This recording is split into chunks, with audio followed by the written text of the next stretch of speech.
Hello, what is up? Helen here. Basically, I'm planning to record a series of BP workshops. I made these originally for UChicago internal usage. The real ones came in person. But since I'm graduating and I made all of these slides anyways, I figured it might be helpful to just record them and post them so people can look back and like maybe it will be helpful in some way. These workshops are intended to be for people of all different skill levels. So, from beginners to BP to maybe people who have done it for a year or two. It'll basically go over each individual speech and then also some general tips and tricks strategically. And the idea is like once you go through the workshop, you'll have a pretty good gist in general of what BP is and how to do the activity. It's my very valuable intellectual property. But in reality, this is like an amalgamation of a lot of different sources and videos that I watched. So I probably unintentionally plagiarized a lot of things. Um, if I did, sorry. I'll pay you residuals. So the basic overview is today we'll start with motion prep and argument generation. So how to come up with arguments and how to prep a motion. And then we'll basically go through each of the different speeches. So starting from the first speech, then to deputy, extensions, and whips. And the way this was originally structured, there was optional homework after each session, about 30 minutes to an hour per week. And it's just intended to reinforce some of the concepts. I'll put it in the description. People can do it. They don't have to. It's up to you. You have free will, I guess. Okay, today I'll talk about motion prep and argument generation. So, how do you approach a different debate topic? How do you even start out? And how do you go about building a good case? Because I do think every good debate requires you to be very strategic about how you prep and which arguments you start and decide to run. Because otherwise, you could be like the best speaker in the world, but if you choose some doo-doo argument, you're probably going to lose. So, firstly, a basic overview of BP for those who've never done it before. BP is a little different from other formats in the sense that there's four teams. So, instead of just trying to beat one guy, you're trying to beat three guys. And one of those three guys is explicitly going to be you, but better. So, they're going to try to make the arguments you want to make, but they're going to do it better, which makes things a little weird because now you have to optimize against all three different teams. The speeches are 7 minutes with 15 seconds grace. So, not too long, not too short. And the teams are opening government with the prime minister and the deputy prime minister, opening opposition with the leader of opposition, deputy leader of opposition, closing government with the member and the whip, and then closing opposition with the member and the whip.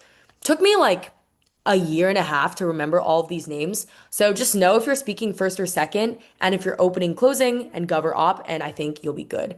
Generally, people like to refer to these as top half and bottom half, or opening and closing, but you can call them whatever you want. And notably, the gov teams are going to be proving the same things, right? So there's going to be a motion and they're going to try to affirm that motion, and the op teams will try to deny that motion. But that doesn't mean that these teams are working together. It just means that they're each trying to make the best set of gov arguments and the best set of op arguments. Other relevant stuff you might need to know, I think a lot of it you pick up once you go to your first tournament, but each tournament tends to have 5 rounds. And unlike some other debate formats that shall not be named, I think BP tends to have pretty good judging quality because there's always one lead judge called a chair. Don't really know why they're called a chair, maybe because they're sitting down. And then there's also panelists who are supposed to help the chair make the decision. And in the end, the entire panel will vote and they'll discuss, and they'll end up choosing a team and ranking them one, two, three, or four. And then based on where you rank, you'll get a different number of points. So team one gets 3 points, team two gets 2 points. This is not like golf, right? Like the higher the score, the better. And then in the end, typically the teams that average a two each round are the ones that break. All BB tournaments are motions, so no cases. You're always going to be debating something that someone else set, and those are set by CAs or chief adjudicators, not California, unfortunately. And then each speaker has speaks that are given from 0 to 100 points, and I would say this like follows fairly closely the normal percent scale for like academic grading, which is like makes life a lot easier because like if I got a 60, like maybe I need to go to summer school, and if I got a 99, I probably am like one smart cookie, something like that. And then they tend to use the software called Tabby Cat, which looks like that picture below, tells you your speaks, your ranks, etc. Cool. Now that the like stupid background stuff is out of the way, let's talk about the ethos of BP debate. In my opinion, I think the foundational principle of a good BP debate is winning one thing and winning it really well. And what I mean by that is like in APTA or American Parley, judges are tabula rasa or they're a blank slate, which basically means like anything goes. And for all intents and purposes, part of my language, it means that you're just gonna like throw shit at the wall and you tend to see what sticks. And that's kind of fine, right? Because like you can not really know what's going on, but then at the end of the round, maybe you figure out what's going on and you're like, I get it now. Let me choose the best argument out of the 10 that I made, and that'll be my winning argument. You can also say stuff that's like not really true or like kind of sketchy and not really um like well defined. And it's like fine because the judge is supposed to be unbiased, so they're not gonna call you out on your BS. But in BP, like you're supposed to win by appealing to common sense, like a non-stupid person who is allowed to like gut check things and question things and ask whether your argument is fully proven before they decide to vote on it. So even if I make this like crazy absurd argument that, for instance, like, I don't know, eating potatoes is going to cause nuclear war, and no other team calls me out on it because they're like, this is the dumbest argument I've ever heard, a judge can still be like, yeah, I think that is really stupid, and I'm just not going to account that at all. And that kind of makes sense to me intuitively because that's like how we operate in everyday life, right? Like if I'm at a dinner party and like we're talking or debating like a political topic and one person just says something completely like out there, we might like look at each other, laugh, and like move on without even addressing their point. Whereas the thing that we talk about the most might be the most contentious issue. And so like in life, right? We like make decisions by tipping a scale one way or another. We don't have like a 30-part scale that's like, I don't know, filled of all different options. It tends to be like this thing or that thing, which seems more or less persuasive. And so when we're thinking about like how do you tip a scale, there's a few things you need to know, right? A few questions. Firstly, like what is on the scale? That's kind of important because like actually a lot of the times when you're debating a topic, what the two options are that you're weighing between is kind of uncertain. So like if I'm weighing like a gold ingot versus like a feather, then obviously the gold ingot is going to weigh heavier. But like the fun part about debate is like you kind of get to decide how large and how weighty your arguments are from the get-go by choosing what arguments you're going for. The next thing you need to know is like how much does that thing weigh? So obviously like, there's some things that are obviously more important than other things like death versus, I don't know, feeling uncomfortable wearing like, I don't know, after sitting down for too long. Pretty clear. But there's other kinds of things where it's like very uncertain what is like heavier than another thing. I guess a good example of that could be like what's more important, right? Like short-term economic security, right? People getting stimulus checks during COVID, or in the long term, whether or not that causes inflation. Kind of unclear what people should think is more or less important. Similarly, like you kind of get to characterize how much the other side weighs. So they might try to claim that, the thing on their side of the scale weighs a lot. It weighs like 20 pounds, but maybe you can kind of convince other people that that thing only weighs 15 pounds. And so in the end, those are all the kind of things linguistically I think that debate is supposed to do. And the last question is like, why do you tip the scale? This is also really important in debate, which is kind of like sometimes like people just be yapping back and forth, right? Like you say A, I say B, you say C, I say D, and it's not clear if any of those things that you're putting on the scale is like a kind of thing that moves the scale one way or another. And so I think the last thing you want to do is really characterize like why it is the case that the scale is either going to be like this or like this. Like the worst kind of debate is one where it just looks like this and the judge kind of just like closes their eyes and chooses a side that they think is better. So I really think that that like metaphor and analogy is very helpful to me because when I first started doing BP debate, I was like, bro, why am I losing? Like I'm making all of the arguments and they're like seemingly cooking in my mind. And I think it's because like a lot of these questions I wasn't really answering and I was just like saying words and throwing them into the vacuum and hoping that someone else might put the pieces together for me. And that kind of works only like 50% of the time or even less.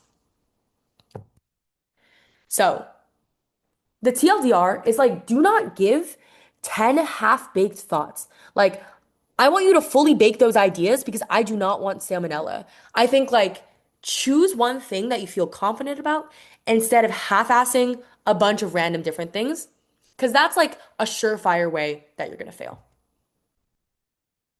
So how do you do that? Like, how do you just like choose one thing and make that thing sound very persuasive?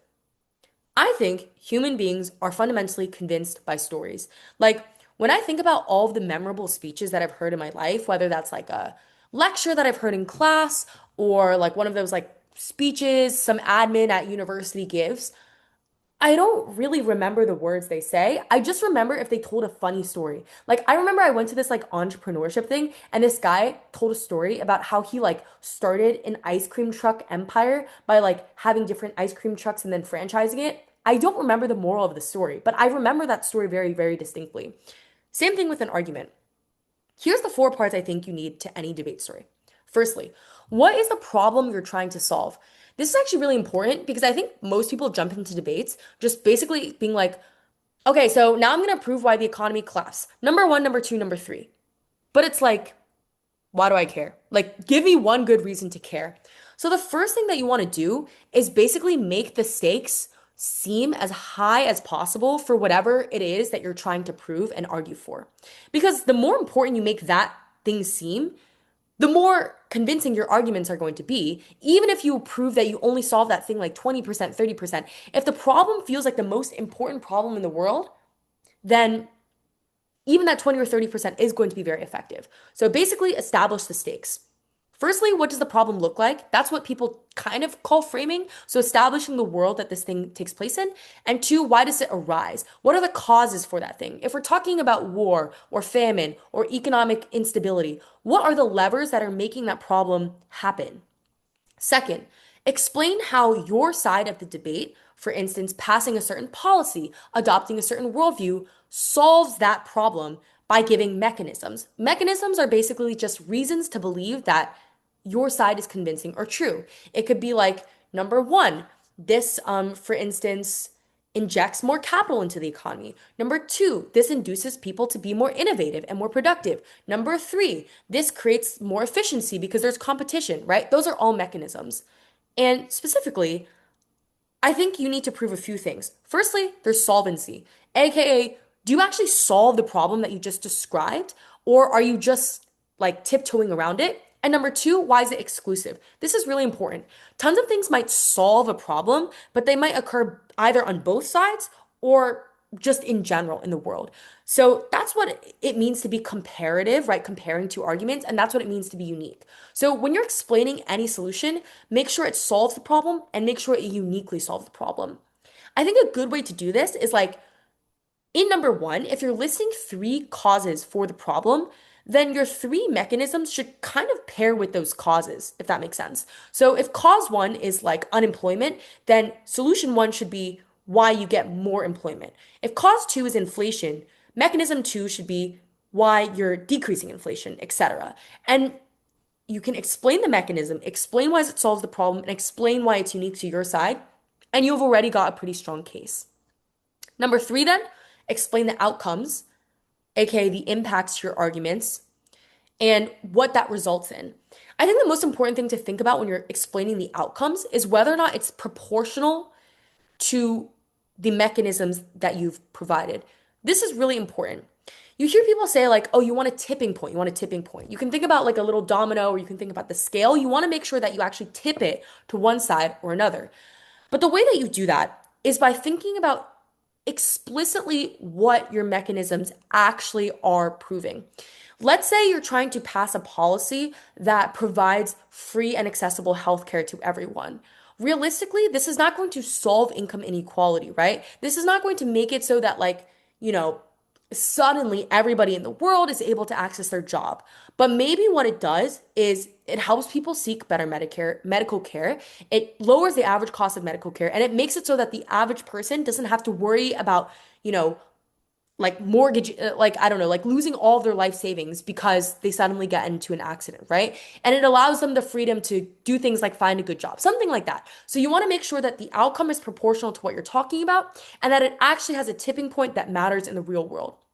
Finally, then, you want to explain why the outcomes matter, which is like weighing your argument and explaining why it's more important than any other outcome that any other team has proposed. So the question is like, what's the first order of business? Which one of these things is the most important? If this is not very obvious to you, then maybe seek help. The first order of business is obviously describing the problem, right? And you can do that both in a technical sense, but like do it through stories and anecdotes. Do it through like personal things that you've observed in the world or things that are happening on the news or facts that you know or statistics. Because the more compelling you can make the problem, the easier it is to tell the rest of the story. Think about every single English essay that you've like written in a creative way where they're like, you need a hook, you need a good exposition. Same thing goes with debate, right? Like, too many people are not completing their stories. I'm very guilty of this. That's what it means to have like incomplete arguments or to be missing burdens. It's to not have a complete story. So, just like you're writing a good fictional story, make sure you have a beginning, rising action, and a climax, following action, and a resolution. And if you're missing any one of those pieces, like your speech is just going to suffer and it's going to be very easy for another side to point out those weaknesses. Cool. Next thing. So we talked about, okay, you need a story to win. All right, what does that mean? Like, how do I come up with a story? Which story is better or worse? Because, like, I could come up with like 10 fan fictions about the same thing and it's like not really clear what's better. What you need in a debate is a path to victory. Like, the best analogy I can give is in a sports game, like a football team or a basketball team or a hockey team or any team sport, the athletes don't just like go on the field and start running in random circles and expect to score a touchdown and win the game, right? Like they go into their little huddle, they talk to their coach, they plan out ahead of time what their game plan tactics are, and then they actually go execute. Like, okay, I'm not a sports girl, admittedly, sorry, but like I think this should be pretty intuitive to most people, where it's like even the chess grandmasters you see don't just kind of like sit down and decide to play the game, right? There's tactics for a reason. And I feel like a lot of debaters, at least me in the first like 2 years or 3 years of debating, I was just like, yeah, I'm gonna just like go into the round and figure it out after it starts. Like I'm just gonna prep and write some things down, and I'll just like I'll figure it out. Like I'm gonna invent a path to victory.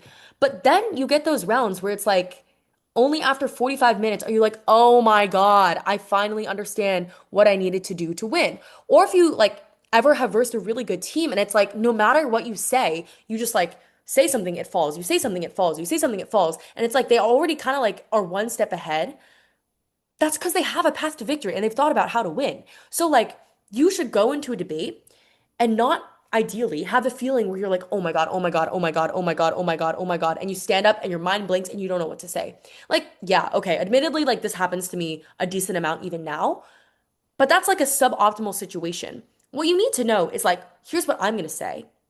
Here's what they're gonna say in response to what I say. Here's then what I'm going to respond to what they say. And then here's how I win from that series of events, right? Like you should be able to anticipate, especially once you have more experience, how you think the debate is going to naturally progress and play out, and not just how your one individual speech is going to exist in a vacuum. So, like, I'm personally a pretty big fan of disciplining yourself by kind of like forcing yourself to say these things out loud. So, from the very start, you should make it very clear to the judge what your path to victory is going to be. So, you can do your little intro, you can do some flourish, and then, like, especially if you're beginning, you should say something like, sorry, if you're new to debate, you should just say something like this. We are going to win the debate by explaining why this thing happens and weighing the harms of that thing over any other arguments we hear from the other side of the team in this round. An example, we're going to explain why um, economic growth is the most important impact in the round, and we're going to weigh the harms of stagnation over, I don't know, for instance, like I'm blanking. What could they argue for? Like social welfare or like redistribution, something like that, right? Like just saying that from the get-go makes it very clear what you're trying to prove. And so it sets the target both for yourself, but it also makes it very clear to the judge what it is that you're going for. And it makes it so that they're not like at minute 6 and they're like, oh my God, I finally understand what this person is trying to say. So, how do we establish this path to victory or the P2V, as I call it in my head? I don't know if that's a term that people actually use. In my opinion, I think you should create a flow chart with at least 3 layers of clash. If anyone has seen that like Nikocado avocado video, which is like really crazy, where he loses like a bunch of weight and then he like posts a video and he's like, I am always 2 steps ahead. Like that is how you should think, right? Like you should be 2 steps ahead. Like channel that energy in your mind. So like this is the kind of flow chart that I'm talking about. And basically what I mean is like, firstly, ask yourself, what is the metric that I'm trying to win? A metric is not just like an argument, right? It's not like you know, oh, I think like it's good to pass a policy where you invest in urban and rural cities instead of just urban cities. Like that's not a metric. A metric is something like economic growth, something like reduced trauma, something like empowerment of a specific person by a specific level, equalizing the playing field for women enough so that they can enter the workforce. Like a really specific thing that is like relatively quantifiable. Like it doesn't have to be a number, but it should be able to be grasped as a thing that happens in the real world and that changes. And so that metric then has an attached quality to it that should be weighed, why it is the most important metric. And this comes where the classic, like, I don't know if you've done high school debate, the classic, like, buzzwords come in. Is it high certainty? High probability. Is it going to happen very soon? Right? Closer time frame. Does it affect more people? Does it have a wider scope? Or does it impact the most vulnerable stakeholders? For instance, like minorities or animals or women or people who are socioeconomically disenfranchised, right? Doesn't matter. But once you choose the thing, you should explain why that thing and the quality attached to that thing is the most important thing around. And that constructs your path to victory. Then you want to establish the comparative. So, what is the other side of the debate? What does their world look like? And why does that world necessarily not accomplish the metric that you were trying to win on? Whatever metric it is that they prove in their comparative, why is it going to be substantively worse? And once you have those things established, you should choose the argument that you're going for and that you should and you sorry, you should think how that is going to play out in a debate. Here's an example. The motion is this house would ban Uber. There's 2 possible arguments that you could come up with hypothetically, right? Firstly, Uber is mistreating its workers by not paying them sufficient wages, right? Like they don't get health care. They often are paid below minimum wage. They have to survive off of tips. The second argument is that Uber destroys taxi businesses and it often is very monopolistic. It does things like price gouging or price surging. So let's think about like, okay, I'm trying to establish a path to victory. Let me think 2 steps ahead. Which one of these is better? Well, on face, if you just like negated what people were likely to respond, it's kind of hard to figure it out. I think a lot of people might run number one. That's what people talk about Uber being bad, like to be in the news. But how this debate is probably going to play out is you say Uber mistreats its workers. Op goes, yeah, just pass laws so that this doesn't happen. The government has an incentive to pass laws. Seems like a pretty reasonable and easy thing to do. The taxi industry also slowly got regulated. Um, and if this happens, what do? You just lose. Gov just loses. You look stupid. Sorry. Second argument though, maybe Op says, okay, but like Uber actually creates competition to the taxi businesses, which is something that's necessarily good and everyone is better off. So like I'm not going to sit here and say that that argument is not true or not valid, but notice how that response doesn't really necessarily completely annihilate your original argument, right? Because you can still say things like, well, taxis provide better service and worker treatment, taxis have more competition, um, insert random things. So already you can see that you are trying to win on a metric about why taxi businesses are necessarily better. The comparative is without Uber, that's probably what people are going to be relying on. And the other side might try to take that down, but there's still ground for you to be able to respond to. That's what I mean by having a path to victory and thinking ahead and choosing strategically what arguments are relatively good or bad and not just throwing things out there just because you think that, upon first glance they sound good. So, like, here's an example. This house would ban all animal testing. I think you should practice thinking 2 steps ahead. So, pause this video. Sorry, that's kind of cringe. Pause this video, list out some potential arguments, and then try to create a flowchart of like, this is what I would say, here's what they would say, and here's how I would respond. So think about how you would intend to weaponize your arguments. Cool. Time is like interesting because like you can pause the video, but life keeps moving for me.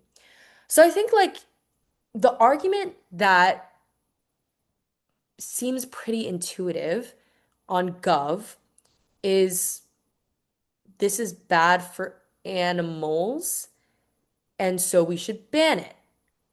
The other argument you can make is maybe two, this would be less safe because animal testing practices might make it so the drug is not actually safe for humans, something like that. Let's say those are the two arguments you think about.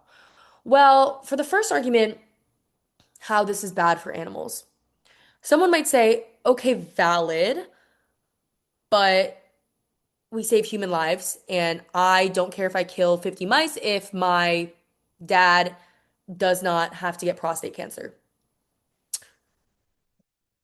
Okay, that sounds pretty convincing, right? So, how would you weaponize your arguments?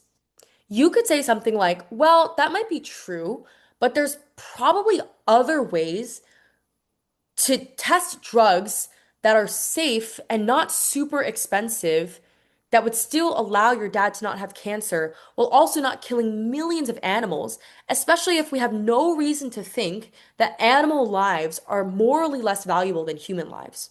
So that's the response, right? So one, two, three. So if that's the case, I want you to ask yourself, why didn't you just say this from the beginning, right? Because that is your comparative and that is your path to victory. Your comparative is we can do things like create AI simulations, right? There's a lot of articles about how you can use AI to create simulated models of how the drug is likely to work. Two, you can do things like harvest human organ cells or animal organ cells or create synthetic ways to test these drugs without actually using on animal testing. And three, you can use past human data on clinical studies. In other places or similar experiments or even use human trials for late stage drugs to see how effective a drug is likely to be. Those are possible ways to do it without animal testing, and so that's your comparative.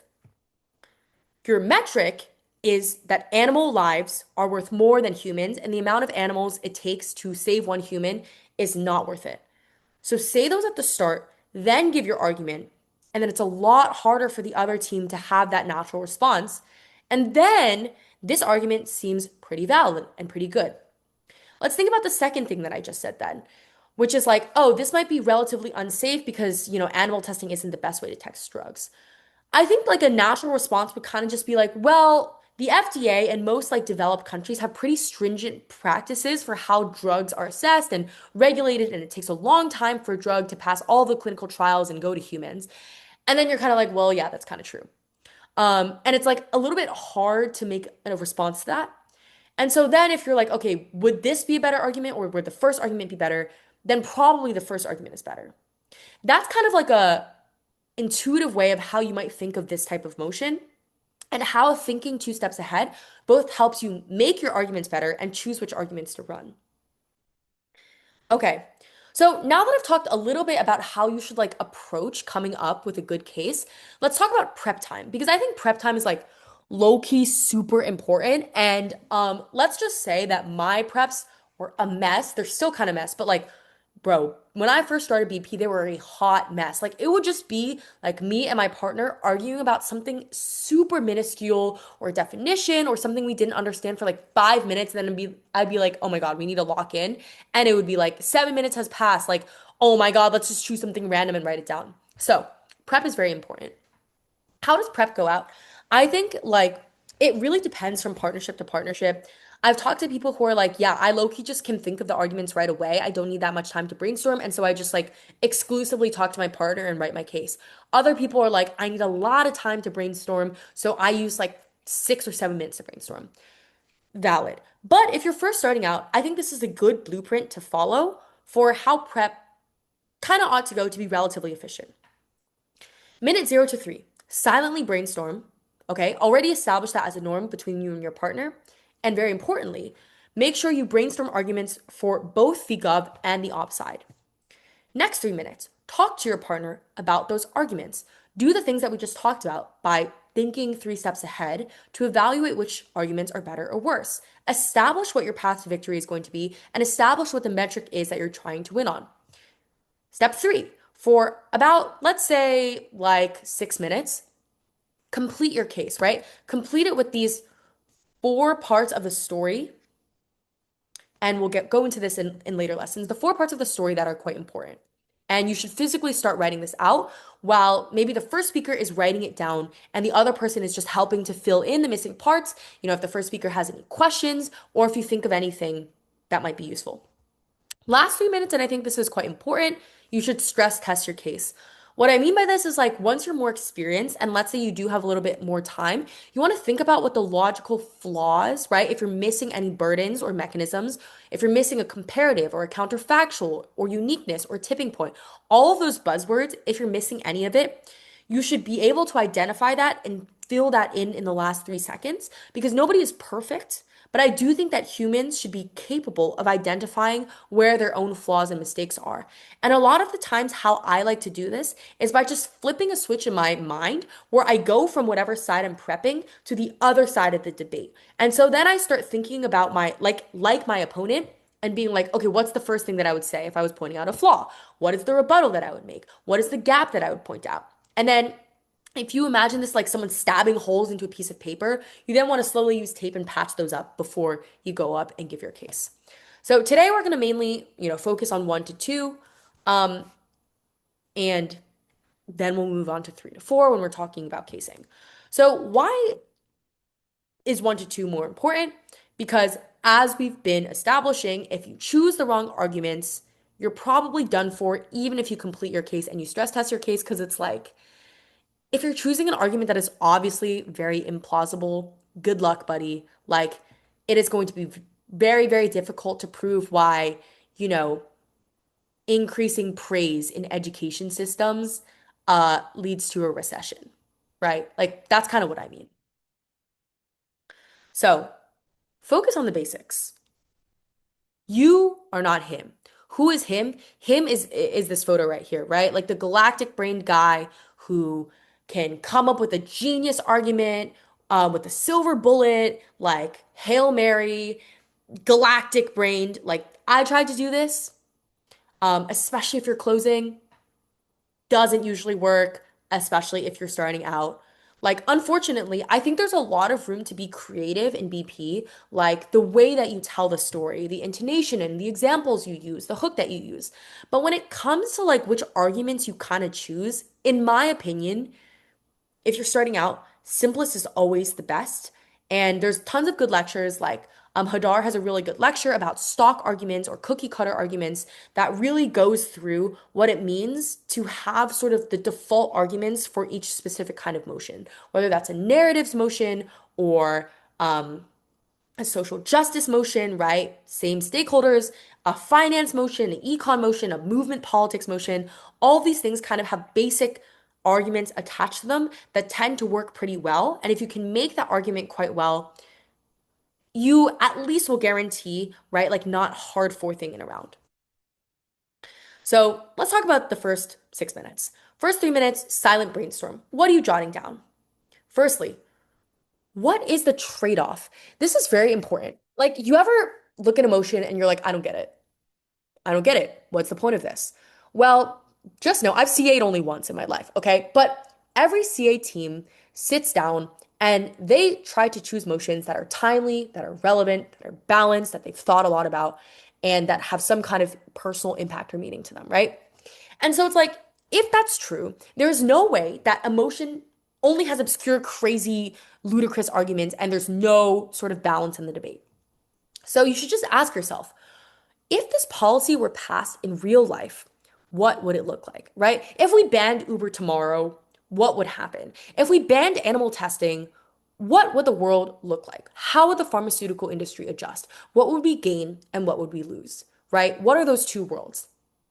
That helps you establish the problem and the likely issues that you're trying to solve on both sides. Next, my opinion is to brainstorm the opposite side first. This is kind of a hot take, but I always prep like this. If you are Gov, I think you should prep the op arguments. You should list down the major op arguments that you think of right away, and vice versa. So, for instance, let's say, you know, this house would allow cities to be held civilly responsible for the deaths that can be ascribed to homelessness. If I were Gov, I would firstly try to come up with all the reasons why you should not pass this policy and why it would be a terrible idea. Then, and the reason for this is you need to know what you are fighting. In a debate, it is not just one person screaming at a wall. You're trying to make arguments that are better than someone else's arguments. So I don't understand how you could possibly do that if you don't know what the other side's arguments are supposed to be, right? Like that's super difficult. It's kind of like being like have a one-sided conversation where you invent or don't even think about what the other person will respond. So once you figure out what the other side is arguing, then you can choose the arguments that you think best win in spite of those arguments likely being true. And how I would do this is jot down the taglines and main mechanisms of the key arguments. So, number one, and then maybe a few reasons, number two, and then a few reasons. And then finally, once you have that, you should visualize the path to victory. Don't be stupid. Don't just, hit the ground running. Try to think about what arguments and mechanisms that you've just brainstormed gives you the best shot of winning. Let's simulate this. This house would allow cities to be held civilly responsible for deaths that can be ascribed to homelessness. Take 3 minutes. Firstly, jot down the op arguments, then jot down the gov taglines and a few mechanisms, and then try to think about which of those arguments, let's say you have 2 to 3, are the best, are the strongest, and that you would want to run. And then at the end, be able to articulate what you think your path to victory should be. Pause. Okay, cool. Might vary a little bit, but this is what I think it could look like. Op. Well, the first thing that I would probably say is like, okay, a city is going to do this kind of terribly. Like, let's say San Francisco or Chicago. Like, how, if a city is held civilly responsible for deaths that can be ascribed to homelessness, that means that they can be sued for deaths of homeless people. And so if this is very costly to them, then one, they're probably going to criminalize homelessness, right? They're going to do those like anti-homeless benches. They're going to remove like heating areas in the winter. They're going to shut down camps. They're going to essentially make it so that people who are homeless are just going to go to more dangerous places. And number two, like this policy might just be stupid because it's super hard to figure out someone's cause of death. Like, how do I figure out if someone has died because of a drug overdose or because of, in some places, famine or starvation, or for instance, dying of like random mysterious illness or causes versus like actually being a death ascribed to homelessness? Unclear. Those are reasons why it might be a bad policy. Number two, there might be a resource trade-off, right? Like, let's say the government actually starts paying out money for these kinds of deaths. Like, surely this is literally just burning money. And that money could be better used to, invest in long-term solutions to actually decrease homelessness, to create sustainable ways to help people, have housing and be able to advocate for themselves. And thirdly, maybe backlash. There's always a backlash argument when it comes to any kind of policy arguments. So maybe like either sort of taxpayers might be very mad because it seems like the government is wasting their money, or maybe like liberal people or conservative people, depending on, which way you think this falls, might be very mad because it seems like super either woke or super like bad because now the government is cracking down a lot on homelessness, right? One of those things. Okay, then for Gov. Firstly, if the op's main push is like this makes homelessness worse and also like this does not solve the issue, then the first argument that I think is quite strong seems like, okay, the government has a greater incentive to fix homelessness because right now, governments do not internalize the cost of homelessness, right? It is not their issue. Like, yes, maybe there are some political ramifications, but in general, like, there's no incentive to actually create a long-term reason for homeless people to be on the street. Lawsuits are financial costs. You just prove that people can actually win in court and identify when deaths happen. And the impact is like literally saving the lives of homeless people. Second, maybe there's a principle. Maybe you say that irrespective of whether or not the government can create solutions, they should be held morally culpable for the deaths of homeless people. Thirdly, homeless people can get money. So let's say like there's a lawsuit and the government pays out homeless people. Maybe this creates agency for them to be able to advocate for themselves. So if you're Gov, what is op likely to run, and what are the strongest arguments you can run in response? In my opinion, oops. oop,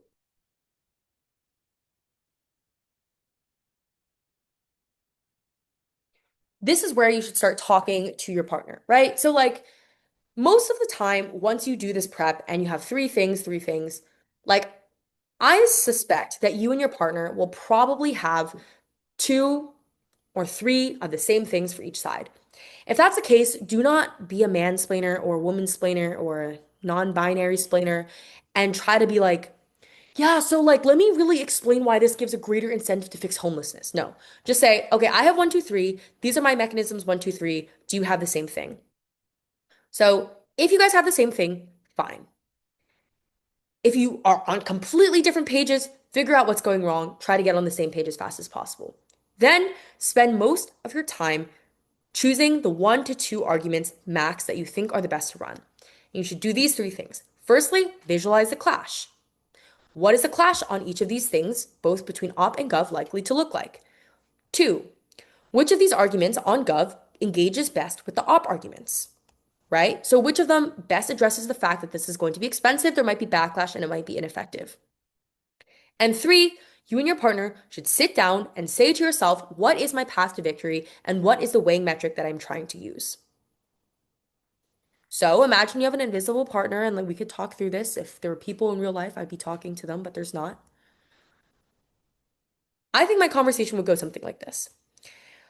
So it seems like op is probably going to run something like it's impossible to do this very well. They're probably just going to poke a lot of holes in the policy.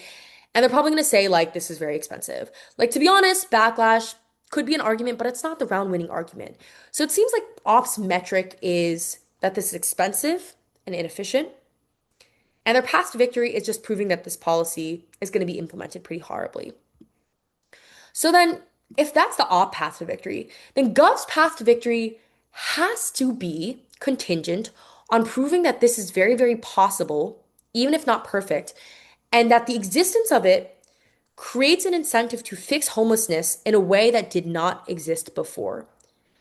And then you can paint that story out very, very clearly, right? You can explain the problem about why right now homelessness is just an externality that nobody internalizes the harms of, that there is no incentive financially for the governments to be able to fix it, and there is no recourse for homeless people to ever actually have policymakers listen to their opinions.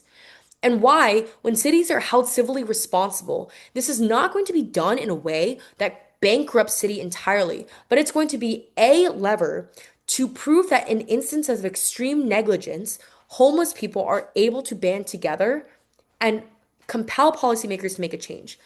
But not only that, the perception that they are able to do these things preemptively creates an incentive for cities to actually fix homelessness instead of just hiding the problem as much as possible. And for instance, like, I don't know, just like gentrifying people even more, or trying to artificially deflate their homelessness statistics, or just corralling people into places like Skid Row where they're just all grouped together if they're homeless, right?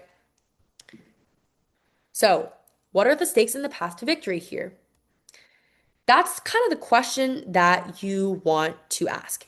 Why did I put this picture of a man with a snowball? I think, good question. I think I was trying to say is like, essentially, if you have a good path to victory, your argument should sort of roll onto itself, right? It's like, here are the stakes, and here is how I'm going to establish the problem, and it's going to roll and roll and roll and roll until I get this giant snowball that is like my final argument, instead of you just like chucking little random pieces of ice at your opponent. I don't really know. I think I probably just like ran out of time and put a random photo, to be honest. So, what should your flow look like at the end of the round? It should have a brief outline of both sides. It should have an overview of your main argument and the structure of an argument, mechanism, and impact, and it should have a clear path to victory and a bottom line. Um, to do a little simulation of like what my flow would look like imagine this is my flow, right? I would have gov 1, 2, 3, okay, and then I would put op 1, 2, 3. And then I would do something like talk to my partner and be like, okay, I think this one and this one are the best arguments. Great, let's run them. Firstly, what is our path to victory then? We want to prove one with metric X to beat op because of this. And I'll usually put my path to victory somewhere in, let's say, like the top corner of my page or the bottom of my page. Either way. And then I'll start filling in the mechanisms with my partner in the next 3 minutes of prep, where we'll be like, this is our mechanism 1, 2, 1, 2, 1, 2. And then we'll sort of like fill in the impacts as well. So here's my impact, right? That's sort of how you would like prep to go. Most importantly, you want to make sure that once you finish these arguments right here, that they're accurately preempting these types of arguments and they're insulating and working as though these arguments are the ones that are going to be run and they're going to be run fairly well. Great. That's all I basically have for today in terms of what prep should look like and how I think you should kind of approach debate. And we'll talk more specifically about actually constructing cases later on. But if you want to practice, I think these are some pretty fairly intuitive and accessible motions that you would want to practice on and feel pretty good about. And so you can kind of go through each one, do 3 minutes of brainstorming, and then another 3 minutes of either with your partner or by yourself, simulating what it looks like to choose the strongest arguments and to insulate and to be very preemptive in the case that you construct. Great. For homework, if that pleases your fancy, I think everyone would benefit from just doing this in general to, number one, conduct a few 15-minute preps. I think what is very helpful is to use motions that have like YouTube videos attached to them. So go to any good major tournament, Worlds, round robin, the majors, right? Finals of big tournaments, and watch, look at the motion, don't watch the video, prep that, and then see if the arguments that you have chosen to run are the same as what the PM and LO have run. If not, ask yourself what's wrong with yourself. And if so, give yourself a pat on the back. If you're using a motion that doesn't have a video attached to it, then TBH, just like ask ChatGPT or Claude to give a quick bullet list of the major arguments. You can train it to do so in a debatey way, but like you really don't have to, because all you're looking for is not necessarily like for them to write the case for you, but just to see if you've like identified the intuitive 1 to 3 things. And I hope that humans can be at least as discerning as AI. So that's kind of just like a quick gut check or an intuition check. Next thing that I think you should do is there's this really cool resource called Build a Case, and it basically has lesson plans to teach you the intro to debate, strategy, and drills that essentially turn you from like zero to a hero over like the course of a few months. I didn't do this like to a T, but I read over some of the lessons and I tried to incorporate that into my own prep schedule, and I think that's very helpful. So I think you should read over lesson 1.1 and lesson 1.2. And then if you're newish to BP, I think you should definitely read over an intro to BP primer that I'll link. And you should also just watch a BP round, like just watch one from start to finish. You should take note of not necessarily like the content and the facts of what they're saying, because I don't think that's that important. Like you don't really need to know about like Yugoslavia in 2019. But you should take note of the format of the speeches, the structure, how they're being delivered, the strategic decisions people are making, how they're talking, how they're allocating time. And then I think this is super helpful. Once you finish watching that round, try to avoid looking at the decision and rank the teams from 1 to 4 as if you're a judge. And then afterwards, you should look at the decision and see how closely aligned you were. Because I think if you were fairly aligned with the actual decision, plus or minus, a few positions, then it probably is the case that you have a decent understanding of what BP should look like, or at least what winning means. But if you're like completely out there and off the mark, then I think you should really try to think about like if your understanding of the activity is maybe a little bit flawed at the moment and how you can fill in those gaps and try to understand a little bit more what it means to have a good speech and then go back and try again. Cool. Hopefully this was somewhat helpful. I was giving a presentation that I made about like half a year ago and completely dry running it, so I probably missed some things and didn't cover other things. But I think this is like a decent gist of what BP is, a, my philosophy towards BP. Maybe other people will, give me hate comments about it, and how you should generally approach the first 6 minutes of prep by yourself. If you have any suggestions or feedback, you can message me. But for now, see you.